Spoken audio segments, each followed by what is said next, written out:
Doctor Shafiqur Rahman, আপনাকে আন্তরিক ধন্যবাদ এবং কৃতজ্ঞতা, আমাদের সাথে আপনি যুক্ত হয়েছেন। আমাদের সাথে আরও থাকছেন মির্জা ফখরুল ইসলাম আলমগীর, যাকে আমরা একজন পরিচ্ছন্ন রাজনীতিবিদ হিসেবে জানি। তাকে আজকের অনুষ্ঠানে পেয়ে আমরা স্বাগত জানাই। আপনাকে আন্তরিক কৃতজ্ঞতা জানাই যেন মির্জা ফখরুল ইসলাম আলমগীর আপনি আমাদেরকে সময় দিয়েছেন এবং আমাদের সাথে যুক্ত হয়েছেন। অনেকেই বলে থাকেন যে বাংলাদেশে রাজনীতি করতে হলে ভারতের সাথে একটা বড় সম্পর্ক রেখে রাজনীতি করতে হবে। আপনার কাছে কি মনে হয় এই সময় ভারতের সাথে বড় সম্পর্ক কারা রাখতেছেন এবং জামায়াতে ইসলামীর সাথে ভারতের সম্পর্ক আসলে কেমন? প্রথম কথা হলো যে রাজনীতি কার জন্য? রাজনীতি আমার মাটি এবং মানুষের জন্য। সুতরাং আমার সম্পর্কটা হবে জনগণের সাথে, আমার সম্পর্ক হবে আমার মাটির সাথে। এটা আমার 1 নম্বর প্রায়োরিটি। 1 নম্বর প্রায়োরিটিকে তার জায়গায় রেখে দুনিয়ায় যারা বন্ধু হয়ে এগিয়ে আসবেন দেশ এবং জনগণের কল্যাণে, আমরা সবাইকে স্বাগত জানাবো, অভিনন্দন জানাবো এবং বুকে ধারণ করব। কিন্তু যদি এই সম্পর্ক রাখার অর্থ এটি হয় যে কোনো রাষ্ট্রের আনুকূল্য নিয়ে অথবা রাষ্ট্রকে সন্তুষ্ট রেখে কোনো ধরনের রাজনৈতিক কর্মকাণ্ড পরিচালিত হবে, আমরা তার সম্পূর্ণ বিরোধী। ওকে, এই ক্ষেত্রে কেউ কেউ বলতেছেন যে বিএনপির সাথে ভারতের একটি সম্পর্ক দেখা যাচ্ছে, আবার কেউ কেউ উল্টোটা বলতেছেন ডক্টর মোহাম্মদ ইউনূস ভারতের সাথে সম্পাদিত শেখ হাসিনা সরকারের কোনো চুক্তি আলোর সম্মুখে আনছেন না এবং তার কোনোটিই বাতিল করছেন না, কারণ ডক্টর মোহাম্মদ ইউনূস সরকারেরও ভারতের সাথে একটি নিবিড় এবং প্রবল সম্পর্ক রয়েছে। আপনি এই দুটি কিভাবে বিবেচনা করেন যে বিএনপির সাথে কি আসলে ভারতের একটি প্যাক্ট আছে? ডক্টর মোহাম্মদ ইউনূস কি ভারতের কাছে মুখে যাই বলুন খুবই নতজানু সরকার? মানে হোয়াট ইজ আপনার বিশ্লেষণ একটু শুনতে চাই। আসলে প্রথমটা আপনি যেমনটি শুনছেন আমিও তেমন শুনতেছি, আমার কাছে এর কোনো ডকুমেন্ট নাই। আর দ্বিতীয়টা যেটা বলতেছেন ডক্টর ইউনূস সাহেবের ব্যাপারে, আমি এর কোনো আলামত দেখতে পাচ্ছি না। আপনি কিন্তু যে কোনো জায়গাতে এক ধরনের সমন্বয়ের প্রত্যাশী একজন মানুষ, ক্ষমা করার পক্ষে একজন মানুষ। আপনি সর্বশেষ যে আওয়ামী লীগের রাজনীতি নিষিদ্ধ করা হলো এবং দলকে আসলে তার সকল কার্যক্রম নিষিদ্ধ করা হলো, এইটা নিয়ে আমরা দেখেছি যে আপনার দলকে যারা সমর্থন করেন তারাও সেই নিষিদ্ধের দাবি করেছেন, কিন্তু আমি আপনার পার্সোনাল মতামত জানতে চাই যে আপনি এটা আসলে লাইক করেছেন কিনা বা আপনি এটা পছন্দ করেছেন কিনা, বা আপনার যদি একক ক্ষমতা নেয়ার মানে সিদ্ধান্ত নেওয়ার আপনি আপনার একক সিদ্ধান্ত প্রয়োগ করতেন তাহলে আপনি এটা করতেন কিনা? দেখেন, এখানে অনেকগুলা বিষয়। আমাকে ইদানিং ফরেন মিশনের যারা বাংলাদেশে আছেন, এনভয় বা আপনার রাষ্ট্রদূত যারা আছেন, তারাও জিজ্ঞেস করেন যে ন্যাশনাল রিকনসিলিয়েশনের একটা জায়গা থাকা উচিত কিনা। আমি বলি অবশ্যই উচিত। তবে বিষয়টা হলো যে আমাদের ওন্ড গুলা একদম তাজা, ট্রমা গুলা এখনো মেন্টাল এবং ফিজিক্যাল ট্রমা এখনো বিদ্যমান। হাসপাতালের বেডে এখনো রয়ে গেছে ইনজিওর্ড পার্সন গুলো। শহীদ পরিবারের অনেকেই তাদের আপনজনের লাশও এখন পায় না, লাশের সন্ধান বা কবরের সন্ধানও পায়নি। সো এটা একদম তাজা একটা বিষয়। যেমন আমরা যদি সাউথ আফ্রিকার কথা ধরি, তাহলে ডিকেডস আফটার ডিকেডস এটাকে হিলিং করতে, রিকনসিলিয়েশনে আনতে সময় লেগেছে। অতএব মিনিমাম একটা সময় দিতে হবে। আওয়ামী লীগের ক্ষেত্রে কি হয়েছে? তাদেরকে নিষিদ্ধ করা হয়নি, তাদের কার্যক্রমের উপরে মানে নিষেধ আরোপ করা হয়েছে, তারা ফাংশন গুলা করতে পারবে। 15.5 বছর তো তারা সুযোগ পেয়েছিলেন এই দেশে ফেয়ার ডেমোক্রেসি, তারা চাইলে কিন্তু কালচার করতে পারতেন এবং ইতিহাসে স্মরণীয় হয়ে থাকতে পারতেন। কিন্তু আসলে আপনিও তো তাদের অনেক কর্মকাণ্ডের প্রতিবাদ করেছেন অত্যন্ত জোরালো ভাবে। আগের আপনার ঠিকানা থেকে, বর্তমান ঠিকানা থেকে, সব জায়গা থেকে আপনি যেখানে যখন ছিলেন আপনি করেছেন। কেন করলেন? এই জিনিসগুলো অ্যাকসেপ্টেবল ছিল না, এই জন্যই তো করেছেন। তো তারা তো 15.5 বছর মানুষকে তাদের কোনো ডেমোক্রেটিক এবং পলিটিক্যাল রাইট দেয় নাই। জাস্টিস পাওয়ার রাইটটাও তারা স্ন্যাচ করে নিয়েছিল। এই ধরনের সবগুলা রাইটই তো কার্যত তারা কেড়ে নিয়েছিল। আপনি যদি প্রেসের কথা বলেন, এখন তো অ্যাটলিস্ট যখন তখন যাকে তাকে, প্রধান উপদেষ্টাকে একটা কথা বলেছে ঢুকাই দাও, মামলা একটা দিয়ে তাকে সাথে সাথে ঢুকাই দাও, এই কাজ তো এখন হচ্ছে না। আয়নাগরের ঘটনা তো এখন একটু হইতেছে মাননীয় আমির। না, একজন ইউটিউবার এটা- আছেন সাব্বির, তাকে জেলে দিয়ে দেওয়া হয়েছে, প্রধান উপদেষ্টাকে কি জানি না বলছে। না না, আমি বলতেছি সেটা, আমি বলছি যখন তখন হচ্ছে না, ঘন হচ্ছে না, দুই একটা কেস হইতেই পারে, এটা এক্সেপশন, কিন্তু আগে তো এটা ছিল প্র্যাকটিস এন্ড র্যান্ডম, এটা কিন্তু এখন হচ্ছে না। ওকে, তারপরে আপনি দেখেন যে আয়নাগরের যে বিষয়টা, মানুষকে ধরে নিয়ে ঢুকাই দাও, হোয়ার অ্যাবাউট কেউ জানে না, তার ফ্যামিলি জানে না যে মানুষটা বেঁচে আছে নাকি মরেই গেছে, যদি মরে যায় তার কবর কোথায়, আদৌ জীবনে দেখবো কিনা তার কবরটা, সেটাও তো প্রশ্ন। এরকম তো ঘটনা ঘটেছে, এবং যাদেরকে আয়নাগরে নেওয়া হয়েছে তারা কিন্তু সবাই ফিরে আসেননি, তারা অনেকেই এখনো আমরা জানি না তারা কোথায় আছে, আদৌ বেঁচে আছেন কিনা। তো এগুলা তো এখন হচ্ছে না। আর বায়বীয় মামলা যেটা বলা হয় সরকারের পক্ষ থেকে, এখন সরকারের পক্ষ থেকে সেরকম মামলা নেই, এখন মামলা হচ্ছে পলিটিক্যাল যারা বিভিন্ন পার্টিজ আছেন তারা, সেই ক্ষেত্রে এক এক দলের এক একটা দৃষ্টিভঙ্গি। আমাদের দৃষ্টিভঙ্গি হচ্ছে যে for fair justice complaint of পুরো অ্যাট্রোসিটি করেছেন যারা এটার পারপিটেটর, তাদেরকে ডিরেক্ট যারা আছেন তাদেরকে বাদ দিয়ে আমরা কোনো মামলায় কাউকে আসামি করিনি, এই জন্য আমাদের মামলায় শত কোনো আসামি নেই। ওকে, অন্যান্য সংস্থার বা দলের বা অথরিটির থাকতে পারে। তো এই জিনিসগুলোর কিছুটা হলেও ডেভেলপমেন্ট হয়েছে, কিন্তু আরো অনেক হওয়ার প্রয়োজন আছে এবং সুযোগ আছে।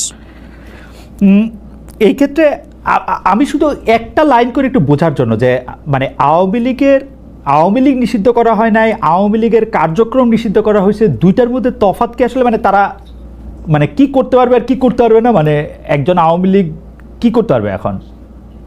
মানে আমার একটা আন্ডারস্ট্যান্ডিং হচ্ছে আওয়ামী লীগ নিষিদ্ধ, তা আপনি বলতেছেন না দুইটার মধ্যে একটু তফাৎ আছে, তফাৎটা কি আসলে?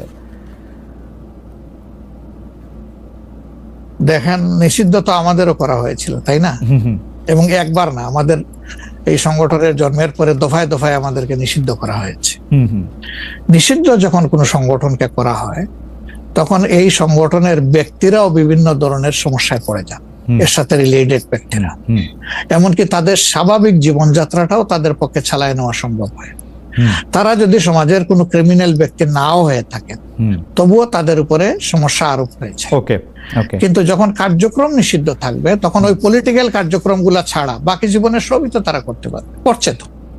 আচ্ছা, তারা তো এই দেশ ছেড়ে সবাই তো আর চলে যাননি, সবাইকে জেলেও ঢুকানো হয়নি। এইটা একটু পরিষ্কার হয়েছে। জনাব যুদ্ধাপরাধের মামলায় জামাত নেতা এটিএম আজহারুল ইসলাম খালাস পাওয়ার পর আপনি একটি সংবাদ সম্মেলনে বলেছেন, জামায়াতে ইসলামী বা তার কোনো নেতাকর্মীর মাধ্যমে কেউ ক্ষতিগ্রস্ত হয়ে থাকলে তার কাছে নিঃশর্ত ক্ষমা চাই। এই ক্ষমা প্রার্থনায় কি ৭১ মুক্তিযুদ্ধের সময়টাও আছে কিনা সেটা সেদিন আপনি স্পষ্ট করেননি, আজকে এটা স্পষ্ট করবেন? মানে আপনি, অনেকেই প্রশ্ন করছেন যে জামায়াতের মাননীয় আমির ক্ষমা কিসের জন্য চাইলেন, মানে ৪৭-এর পর থেকে শুরু করে আজকে পর্যন্ত, শুধু ৭১ না, ৪৭-এর পর থেকে শুরু করে আজকে পর্যন্ত আমাদের দ্বারা যত মানুষ যত জায়গায় কষ্ট পেয়েছে, কেউ যদি ক্ষতিগ্রস্ত হয়ে থাকে, সেই মানুষগুলো তাদের সকলের কাছে আমি বিনা শর্তে ক্ষমা চেয়েছি। কেন ক্ষমা চেয়েছি? আমরা মানুষ, ইন্ডিভিজুয়াল মানুষ যেমন ভুল করতে পারে, মানুষের সমষ্টি একটা দলেরও বিভিন্ন ভুল সিদ্ধান্ত থাকতে পারে। কোনটা ভুল কোনটা সঠিক ইতিহাস এটা নির্ধারণ করবে। আজকে যেটাকে ভুল বলা হচ্ছে কালকে এটাই হয়তো সবচেয়ে বড় সঠিক হিসাবে প্রমাণিত হবে। আর ইতিহাসের পালাবদলে রাজনীতিতে সবাই জিতে না, কেউ জিতে কেউ হারে। আমরা আদর্শবাদী একটা দল, আমরা বিশ্বাস করি আমরা মানুষ ভুলের ঊর্ধ্বে নই, আমাদের দ্বারা, আমাদের সহকর্মীদের দ্বারা মানুষ বিভিন্ন ক্ষেত্রে কষ্ট পেতে পারে, ক্ষতিগ্রস্ত হতে পারে। আমি সব কিছুর জন্য কোনো শর্ত আরোপ না করেই মাপ চেয়েছি। ওকে, মানে ৪৭ এবং মাপ চাওয়ার মধ্যে কোনো পরাজয় নাই, অবশ্যই নাই। ৪৭ থেকে আজ পর্যন্ত যে কোনো কিছুর জন্য মানুষ আপনাদের কাছ থেকে যদি কোনো ধরনের আঘাত পেয়ে থাকে তার জন্য আপনি দুঃখ প্রকাশ করেছেন বা ক্ষমা চেয়েছেন। এর ভিতরে সব ঢুকে গেছে, কোনো কিছু বাদ নাই। ওকে, এভরিথিং ইনক্লুডেড। আচ্ছা, এবং এটা আনকন্ডিশনাল, মানে অ্যাপোলজি দিয়ে আনকন্ডিশনাল পার্ডন সিক করেছে। এইটা কি ডক্টর শফিকুর রহমান, আমি আসলে যেহেতু আপনার সঙ্গে আমার মানে নানা সময় কথা বলার সৌভাগ্য হয়েছে, মানে পর্দার বাইরে পর্দার ভিতরে, সেটা আমি জানি বলেই আমি আমার প্রশ্নটা করছি যে আপনি যে ৭১টাকে এই ৪৭ থেকে আজ পর্যন্ত একসাথে বললেন, এর কি কোনো বিশেষ কারণ আছে নাকি মানে? না না না না না না, কোনো বিশেষ কারণ নাই। আমার মানবিক মূল্যবোধের জায়গা এবং আমার দায়িত্বের জায়গা থেকে আমি বলেছি, অনুভূতির। ওকে, গত ১৫ বছরে আওয়ামী লীগের শাসনকে যে ফেসিবাদী বলা হচ্ছে এবং তার যে পালিয়ে যাওয়াটা, যেটি আসলে আপনি এখন বর্ণনাও করলেন, দুর্নীতি, তারপরে নানা ধরনের নানা কারণে, কিন্তু তার পেছনে আপনাদের আমলে যে ২০ বছর আগে ২১ আগস্টে গ্রেনেড হামলা, বিচারকদের বয়স বাড়িয়ে তত্ত্বাবধায়ক সরকারকে প্রশ্নবিদ্ধ করার মাধ্যমে শেখ হাসিনাকে কর্তৃত্ববাদী শাসনের দিকে নিয়ে যাওয়া, এ নিয়েও আসলে নানা ধরনের আলোচনা আছে। এই দুটি ঘটনা যদি হাইন্ডসাইট আপনি একটু দেখেন, যে মানে যেগুলি হচ্ছে ক্রাইমের ঘটনা, অর্থাৎ হচ্ছে ২১ আগস্টের গ্রেনেড হামলা, ১০ ট্রাক অস্ত্র, আবার অন্যদিকে তত্ত্বাবধায়ক সরকার ব্যবস্থাটাকে একটা এরকম জায়গায় নিয়ে যাওয়া, এই দুটিকে আপনি আপনার মূল্যায়ন আমরা একটু শুনতে চাই। যে দুটি আপনার ২১ আগস্টের যে ঘটনা, এই ঘটনার সঙ্গে বিএনপিকে জড়িত করা এবং বিশেষ করে তারেক রহমান সাহেবকে জড়িত করা, এটা পুরোপুরি ভাবেই রাজনৈতিক উদ্দেশ্য প্রণোদিত। এটা কোনো মতেই বিএনপি এর সঙ্গে জড়িত তো নয়ই, বরঞ্চ আমি মনে করি যারা বিএনপিকে শত্রু হিসেবে চেনে তারা জড়িত, এবং এখানে বেনিফিশিয়ারি কারা হয়েছে সেই বিষয়টা আমাদেরকে অবশ্যই লক্ষ্য রাখতে হবে। ২১ আগস্টের মামলায় who was the beneficiary? Beneficiary was Awami League. কারণ বিএনপি ক্ষমতায় থেকে সে এমন কোনো ঘটনা ঘটাবে কেন যে ঘটনাটা তার বিপক্ষে যাবে? এটা গেল ১ নম্বর। আর আপনি যে প্রসিডিংস গুলো দেখেন সমস্ত, আপনি তো একসময় বিচার বিভাগের মানুষ ছিলেন, দেখবেন যে তারেক সাহেবকে এখানে জড়িত করা হয়েছে ৪টা আপনার আইও চেঞ্জ করার পরে। সর্বশেষ যে আইও নিয়ে আসা হয়েছে সে হচ্ছে আওয়ামী লীগ দলীয় ভুক্ত কাহার এখন, যে আপনার নিজে থেকেই তাদের নির্দেশে সে এই চার্জশিটটা করেছে, যেটা কোনো সম্পর্ক নেই। অন্যদিকে যে আপনার মূল আসামি ছিল, ভদ্রলোকের নাম আমি ভুলে যাচ্ছি, মৌলানা মুফতি মোহাম্মদ, তিনি তাকে দিয়ে ১৬৪ দিন তাকে টর্চার করে তাকে দিয়ে একটা আপনার স্টেটমেন্ট করিয়ে নিয়েছিল। পরে দেখা গেছে যে উনি নিজেই সেটাকে আবার ভোগ করেছেন, বলেছেন যে এটা আমার কাছে আমাকে টর্চার করে নেওয়া হয়েছে। এবং দেখেন কিভাবে কি মারাত্মক ঘটনা, কোথায় চলে গিয়েছিল সবকিছু। এবং he was hang before the trial was complete. তো যে প্রধান আসামি তাকে আপনি আগেই অন্য একটা মামলাতে জুড়িয়ে দিলেন যাতে আসল সত্যটা বেরিয়ে নিয়ে আসে। তো এই কথাগুলো কিন্তু কেউ আপনার ইনভেস্টিগেটিভ জার্নালিজম করে না, যার ফলে এই বিষয়গুলো আসে।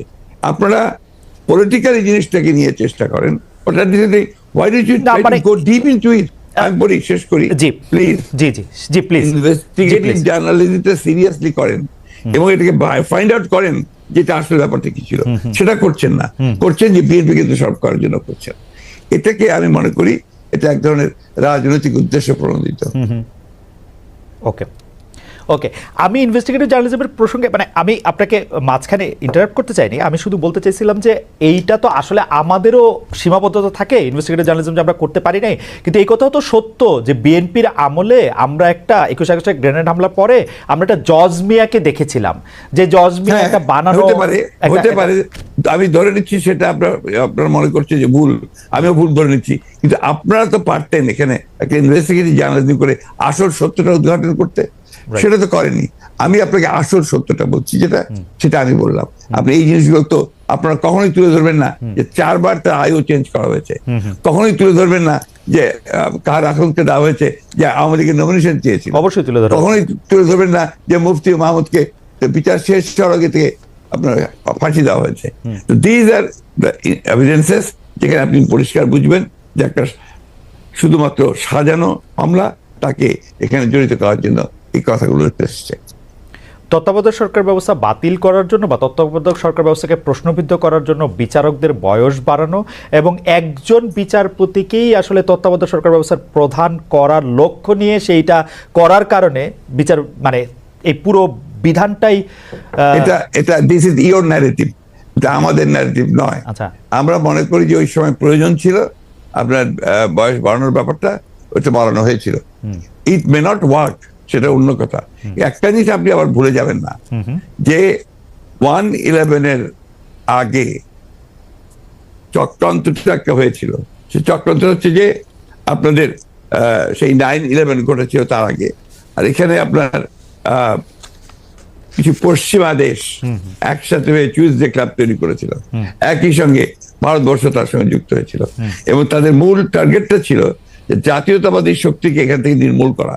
এবং যেহেতু তারেক রহমান সাহেব জাতীয়তাবাদী শক্তির উঠতি নেতা ছিলেন, হি ওয়াজ দ্য রাইজিং লিডার, সুতরাং তাকে আপনারা মেলাইন করার জন্য, তার ভাবমূর্তি নষ্ট করার জন্য একটা পরিকল্পিতভাবে এই চক্রান্তগুলো করা হয়েছে এবং এই ক্যাম্পেইনটা চালানো হয়েছে, হুইচ ইজ টোটালি পলিটিক্যাল। অন্তর্বর্তীকালীন সরকার আসলেই আমরা আমরা আমরা আমরা আমরা দেখি যে এইটার সাথে আসলে নানান আশকথা পাশকথা যুক্ত হয়। আপনি যেটিকে আন্তর্জাতিক চক্রান্তের কথা আগের সরকার মানে 2007 সালের সরকার বললেন, এবার অন্তর্বর্তীকালীন সরকারের আগমনটাও কি আপনার কাছে একটা চক্রান্তের বিষয় বলে মনে হয়? কারণ আমরা দেখি যে প্রশ্নই উঠতে পারে না, প্রশ্নই উঠতে পারে না। কারণ আমরা দেখেছি যে এবারকার অন্তর্বর্তী সরকারের যে আগমন, এটা একটা জনগণ ছাত্রদের একটা সম্মিলিত আপনার আন্দোলন, একটা আপনার অভ্যুত্থানের ফলে। এখানে আপনি চক্রান্ত দেখছেন কোথায়? আমি এটাকে দেখছি যে এটা একটা বাংলাদেশের জনগণের একটা পুরোপুরিভাবে একটা বিপ্লবের আকাঙ্ক্ষা থেকে এটা এসেছে, এবং সেখান থেকে এসেছে যে they want to get rid of this fascist government, Hasina government, the murderer, তার বিরুদ্ধে আজকে আপনার জনগণ ফুঁসে উঠে।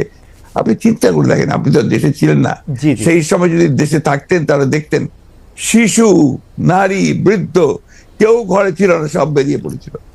কারণ এই ফ্যাসিস্ট আমেরিকার হাতে প্রায় শত শত হাজার হাজার ছেলে মেয়েরা নিহত হয়েছে, হত্যা করেছে। না, দেশে না থাকলেও আমি আসলে এই খবরগুলি সবসময় দেখছিলাম আমার নিজস্ব সোর্স থেকে, আমাদের লোকজন। এখন তো আমি মনে করি যে আমাদের সকলের উচিত, যারা আমরা দেশকে ভালোবাসি, গণতন্ত্রে বিশ্বাস করি, আমাদের এই বিষয়গুলোকে হাইলাইট করা। আমরা ফ্যাসিস্টদের যে বয়ান, যে বক্তব্য, সেই বক্তব্য যেন ফিরে না যায়। না, অবশ্যই আপনি যে প্রশ্নগুলো আনলেন, সবই হচ্ছে আপনার ফ্যাসিস্টদের বক্তব্য। ওকে, আমি ওই সময়কার কথায়, আমি আপনার কথায় একমত যে এই বয়ানগুলি আওয়ামী লীগ আসলে গত 15 বছর ধরে বিভিন্নভাবে বিভিন্ন মাধ্যমে এটি দিতে চেষ্টা করেছে। আমরাও আপনার মাধ্যমেই বা বিএনপির শীর্ষ নেতৃবৃন্দের মাধ্যমে সেটি আসলে আপনাদের অবস্থান জানতে চেয়েছি, আপনারা কনসিস্টেন্টলি আপনাদের অবস্থান জানিয়েছেন। আমি এই সময়কার কথায় আসি। এইবারের যেটিকে আপনি জনগণ এবং ছাত্রদের আন্দোলন আপনি বলছেন, যে আপনার কাছে কি মনে হয় না যে এই আন্দোলনটি বিএনপির নেতৃত্বে হলে, বা বিএনপি যত বছর ধরে এই আন্দোলনটি করতেছিল সে বিএনপির নেতৃত্বে যদি আন্দোলনটি সফলতা পেত, তাহলে আসলে এই যে সরকার এবং সরকারের মধ্যে যে বিভিন্ন দুর্বলতার কথা আমরা শুনছি নানাভাবে, সেটি হতো না? আবার অন্যভাবে প্রশ্ন করলে, যে এই আন্দোলনটিতে যে বিএনপি নেতৃত্ব দিয়ে সফল হতে পারল না, সেইটাকে আপনি কিভাবে মূল্যায়ন করেন? দুটো জিনিস। একটা হচ্ছে যে এখানে আপনার বিএনপি নেতৃত্বে হলে অনেক ভালো হতো, বিএনপি নেতৃত্বে হয়নি এ কথাটা বলছেন কেন? বিএনপি তো এর মধ্যে শেষ দিন পর্যন্ত, শেষ মুহূর্ত পর্যন্ত ছিল এই আন্দোলনে। এই ছাত্র জনতার আন্দোলন শুরু হয়েছে 2 মাস হলো, তার আগে তো আমরা মাঠে, এবং আমরাই আপনার মাঠেছি, আমরা জেলে গেছি, আমাদের 60 লক্ষ লোকের বিরুদ্ধে মামলা হয়েছে, আমাদের 700-এর উপরে মানুষ আপনার গুম হয়ে গেছে, ইলিয়াস আলী সহ। এইটা তো আমরা, আমাদের 15 বছর ধরে এটা চলছে, এবং অকথ্য অত্যাচার নির্যাতন আমাদেরকে সহ্য করতে হয়েছে। এবং ছাত্ররা যখন এসছে, তখন আপনার তারা যে প্রথমে কোটা আন্দোলন, তারপরে সেই হত্যা, পরে সাথে সাথে তারা আপনার এক দফা আন্দোলনে গেছে। We have given total support to them. আপনি সেই সময়কার পত্রিকাগুলো দেখুন, আমার বক্তব্যগুলো দেখুন। আমি প্রতিদিন সেই সময় আপনার প্রেস কনফারেন্স করেছি ওই কয়েকটা দিন। ওই দিন সম্পূর্ণ আমি ছিলাম। আমরা এখানে বিভক্তি আনতে চাই না। আমরা এখানে মনে করি এটা বিভক্তি না। আমি আমার বক্তব্যটা শেষ করে ফেলি ভাইয়া। জি প্লিজ প্লিজ। এটা হচ্ছে যে এই বিষয়টাকে আমরা এক করে দেখতে চাই। এখন যে কোনো ধরনের একটা মিসআন্ডারস্ট্যান্ডিং তৈরি হওয়া বা একটা ভুল বুঝবুঝি হওয়া, সমঝোতার অভাব হওয়া, এটা কিন্তু দেশের জন্য এই মুহূর্তে